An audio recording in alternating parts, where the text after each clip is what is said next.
What's up guys, that guy is L.P and welcome to another review. Today we're taking a look at this, the facelift 2nd gen Range Rover Sport. And with the current naming culture, we can get away with calling it the Sport 2 Plus or the Sport 2.5, before the 3 of course. Let's start with the obvious. This thing is a head turner. The Brits clearly know how to design a car that screams sophistication without being over the top flashy. Looks are subjective. And personally, I like the looks of the update compared to the original Sport 2. Though speaking, I would like to know, what do you guys think? A or B? What tickles your fancy? Tell me on the comments below. Number 1, number 2. Number 1, number 2. About the same. Number 1 might be a tiny bit better. Visually, the update brought a different grille design, larger air intakes of the bumper, and more aggressive looking headlights and taillights. On the inside, the most noticeable change was the screens, straight out of the velar.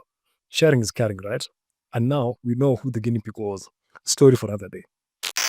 In this review, we will dive deep and explore the strengths and the weaknesses of the Range Rover Sport and what you need to know before buying a used one, helping you make an informed decision.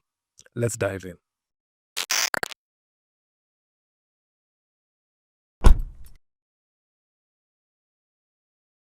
Massive thank you to KDJ Imports for giving me this car today. They are located opposite Prestige Plaza. Ask for Mwalimu and you'll be sorted.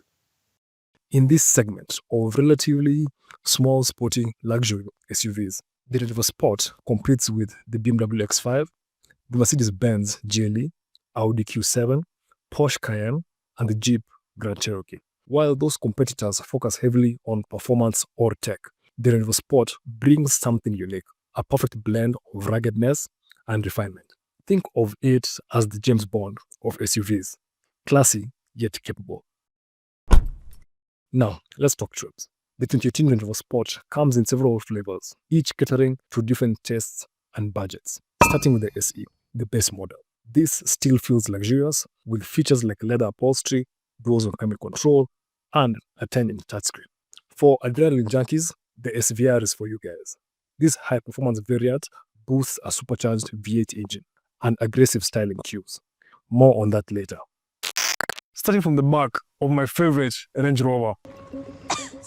Your reverse camera here at the back, no spare tire, 2 really big actual exhaust pipes that can nearly put double fists in. Getting in, you can either use your key or you just press the button. And there's a third way where you swipe on either corner of the back of the car and the boot will automatically open. You come, you swipe, and the boot opens.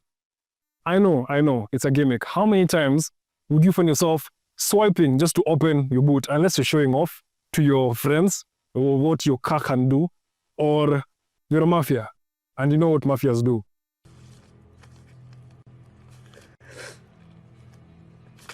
Anyway, this car is equipped with third row seats, so you lose your spare tire.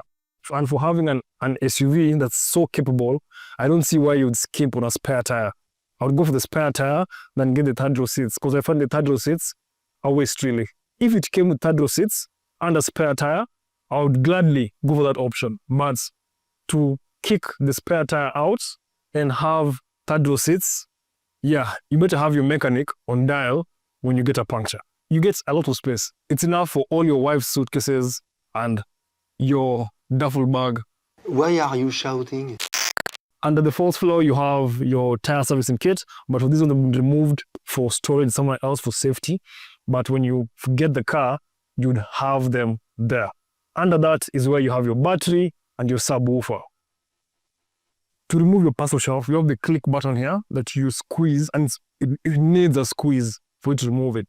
So you might think that it's not working, but really squeeze it and it will pop up, then you can remove it. It fits nicely across here at the end. At the front, because it's narrower, it doesn't fit. And there's no space for you to put it underneath your 4th floor. And being that you have the third row seats, that will makes it more awkward. Having the parcel shelf, the seats, it eats up on your cargo space. For connectivity, the only thing you get is your 12mm socket here with a cigarette lighter kind of port and that's it. Bringing up your seats, it's all electrically operated. The top buttons you press once and it does the thing where it raises the seats very slowly. A few moments later. Yeah, it's nice to have the car do such things for you, but I find some of these things, the cons weigh out the pros. And if the mechanism under here fails, yeah, you can just imagine how much of a headache that would be if they're stuck up or if they're stuck down. With the seats up, you don't get that much space here. So if you have a dog, this can be your dog's space and it won't jump back and forth to have its space to, you know, to bang guys and just chill in the third row seats. So yeah, actually, that's a good option for if you have a dog and you really need the third row seats. This can be your dog's place. That's the back seats. I won't get into the third row seats because I can't fit. By just looking at it, I know I won't fit. So let's get to the second row seats and see what we have there.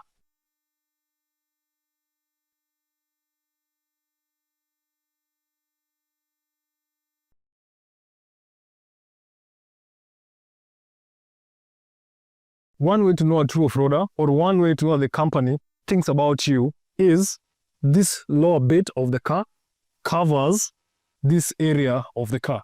So that when you're getting out and you rub your legs against this area of the car, you don't get dirty, because all the dirt will be on the backside, on the outside of the door. Back seats of the 2018 Range Rover. The door is pretty big, so even if it doesn't open 90 degrees, when it does open, it's a pretty big space for you to put your child seats, handle business with your kids, and yeah, you have two child seat anchors on both outer seats, so you can have two child seats on both sides. Getting in is pretty easy because the car is already so high up. The only thing I find is the distance between the outside of the door and where the seat is. So you find yourself when you're coming in, your leg is already touching that part I told you where your jeans might get dirty if it's not a true off-roader.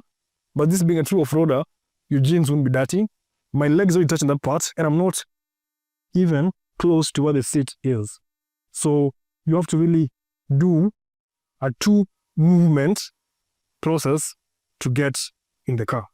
That's the one thing I've noticed about this Range Rover that I haven't noticed about most other cars. But once you get in here, it's so quiet. It's like wearing noise-cancelling earphones. Overall look and feel is just simple. Like, it's simple.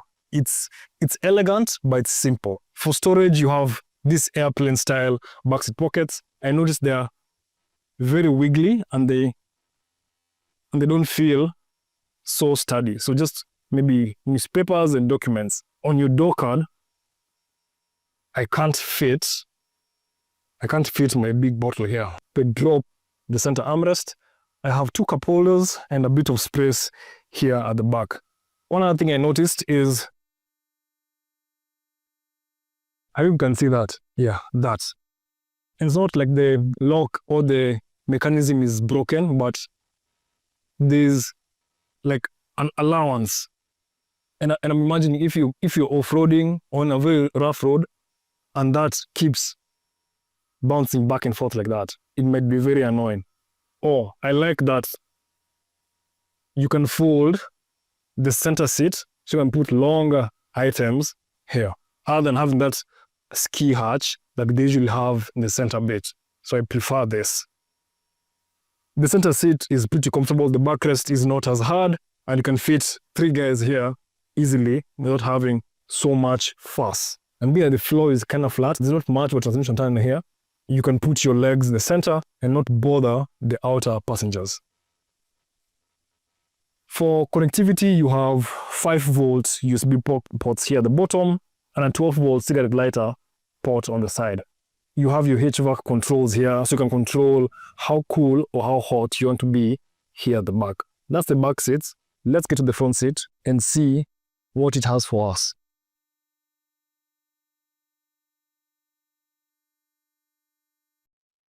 You have your Range Rover lettering, which I like, and getting in is very simple. Once you close the doors, how quiet it is in here is alarming sometimes. That's your key. And you have a nice spot for it right there. How does it feel being inside this car?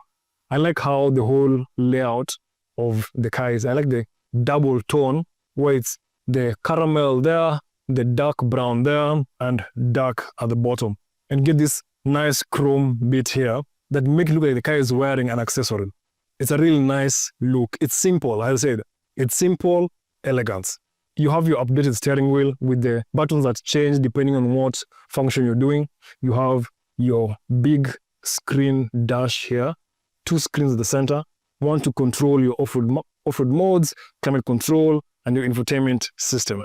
And your HVAC controls here that have a multifunction depending on what you want to do with the car. Coming lower, you have 2 cup holders that, again, can't fit my big bottle. And if you push that cup holder forward, you have more storage space with the USB ports there at the bottom. And it's a pretty good size. You can have a number of things in there. Coming to your center armrest, you have a 12-volt socket and a cigarette lighter kind of switch, 2 USB ports, and an SSD card to have your SSD card, and just a bit more space in. Everything here is lined in carpet, and the plastics are a much better quality than that GLE I reviewed some time back. At the center bit here, you have your off-road arsenal, your control bit with this switch gear here, and you can leave it on auto by pressing it in, or you can select what you want, depending on what kind of road you're on. The door cards here, again, I can't fit my big bottle, but it's a good size. You can put a lot of things in that storage bin there. Your sound system is pretty good. You have the Meridian speakers, and everything sounds so good. If you listen to orchestra music, you can hear all the instruments. And if you're a bass head like me, you're going to be jamming in this car for sure. Up top, you have your panoramic sunroof, and the front part actually opens and moves back if you want to let more sun in and have more air circulation in the car. Here on your passenger side, you have 2 compartments for storage. The bottom bit is your glove box.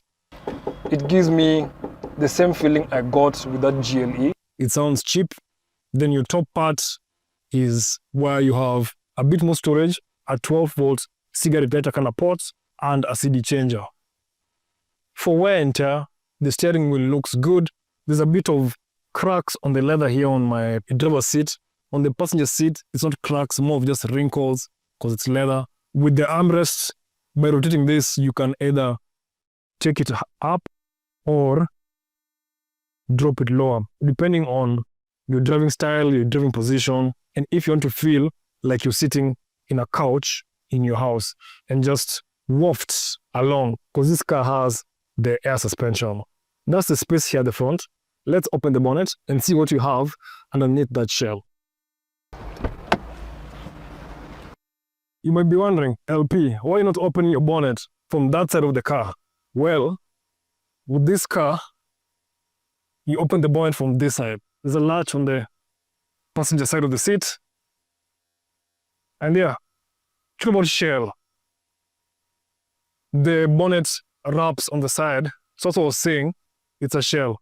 And the latch right there. And you get your engine. And at the hood, the Range Rover Sport offers a variety of powertrains to suit your needs, starting with the 3-liter V6 supercharged petrol engine, delivering 340 horsepower, plenty for daily driving and light towing. Next, you get the 3-liter V8 turbo diesel, producing 254 horsepower, but shines with massive torque, with the 443 pounds-foot of that, making it ideal for highway cruising and off-roading. Plus, it kinda sips fuel compared to the gas engines. Then there's the beastly 5-liter V8 with a supercharger, pumping out 518 horsepower, and in the SVR, pumping that to 575 horsepower. This is the option for speedheads who want to embarrass sports cars at stoplights. Last but not least, the plug-in hybrid. This combines a turbocharged 2-liter 4-cylinder engine with an electric motor. delivering a combined output of 398 horsepower and offering around 50 kilometers of pure electric range. One area where the Range Rover Sport truly stands out is its off-road prowess. Equipped with Land Rover's legendary terrain response 2 system, adjustable air suspension, and hill descent control, this SUV can handle anything from muddy trails to rocky climbs. Sure, it's not G-Wagon, but it's more than capable enough for adventures. Good things that most people who bought this car treated her like a tarmac princess. A win for the second-hand buyers. I don't even know why I'm talking about this when the car has sports in the name. Anyway, for fuel economy, the diesel engine gets about 24 mpg combined, while the plug-in hybrid achieves around 42 mpg when using both petrol and electric power. On the flip side, the V8-powered SVR will guzzle petrol faster than your morning breakfast coffee addiction when you're late for work, averaging just 16 mpg combined. So if you're planning to use this as a daily, yeah. Safety-wise, the 2018 Range Rover Sport is loaded with cutting-edge tech to keep you protected, of course. Standard features include lane departure warning, emergency braking, parking sensors, and a surround view camera system. Higher trims add goodies like adaptive cruise control, blind spot monitoring, and heads-up display. In crash tests, it earned a respectable 4 out of 5 stars from the NHTSA and scored well in IIHS evaluations. Bottom line, it's safe, but not class-leading. Here's where things get tricky. While the Range Rover Sport is undeniably impressive, reliability isn't its strongest suit. Some common issues include air suspension failures, infotainment glitches, turbocharger problems, transmission hesitation. That said, these problems aren't deal breakers. If you buy smart, always get a pre-purchase inspection and look for a vehicle with a clean service history, and get a good mechanic on speed dive if possible, and a tow truck, plus a doctor and a therapist, especially if you're coming from a Toyota. So, should you buy the second generation update of the Range Rover Sport? Well, if you're after a stylish, capable, and luxurious SUV that turns heads and tackles tough terrain easily, it's hard to beat. However, you need to budget for potential repairs and stay vigilant about maintenance. Personally, the sensible grown-up version of me, I'd recommend going for the 3-liter turbo diesel if you do long trips and commutes often, or the plug-in hybrid variants. They strike the best balance between performance and efficiency. But the inner child would definitely tell you to take the V8.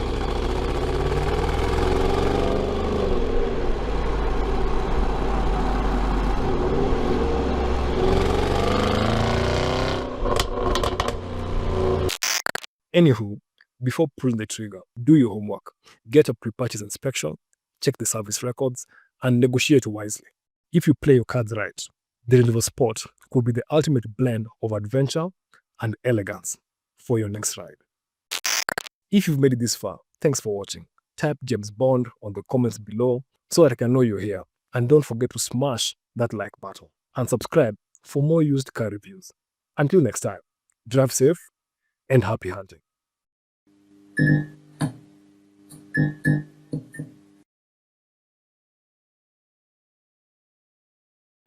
You're bowling, you're killing it. Asante.